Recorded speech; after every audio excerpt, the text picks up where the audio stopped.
The MBTA needs to make decisions about its budget by next month, or advocates worry there could be service cuts by sometime next year.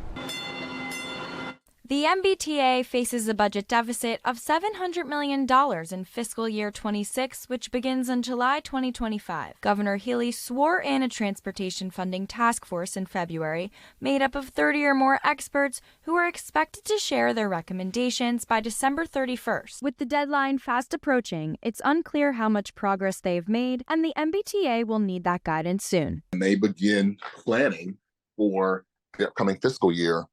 They begin planning for that in December, January. This is not a situation where they can just sort of wait until July and come up with something. Brian Kane, who is on the task force, said budget decisions are really up to the legislature when they start their new session in January. But that doesn't ease concern for him and other transit advocates. And we're talking about the dire fiscal cliff that is approaching. If the T doesn't sort of get some kind of guarantees around revenue sources in the spring, in the March or April timeframe, they're going to have to start sending out layoff notices. If the T is forced to lay people off and make service cuts, because that's what layoffs would result in, we start seeing dramatic reductions in the amount of service out there just when speed restrictions are coming down and service is getting better. A large portion of the MBTA's funding comes from a sales tax, but it is not enough to cover the expense of running the system. It has an operating deficit.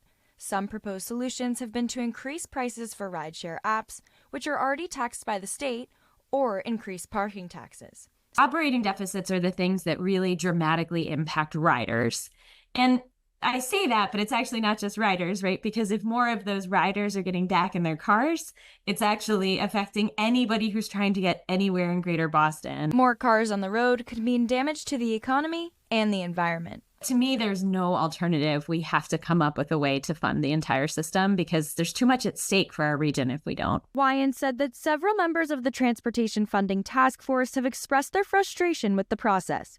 She doesn't expect that legislative investments will pass before the next fiscal year. We have to figure out how to make good investments that are long-term and sustainable in our transit system. Advocates are saying it's time for a concrete plan no matter what happens with the task force, which just announced it's met monthly to review existing transportation funding and is scheduled to meet 3 more times in order to complete the recommendations. Here in Newton, Jesse Castellano, NBC 10 Boston.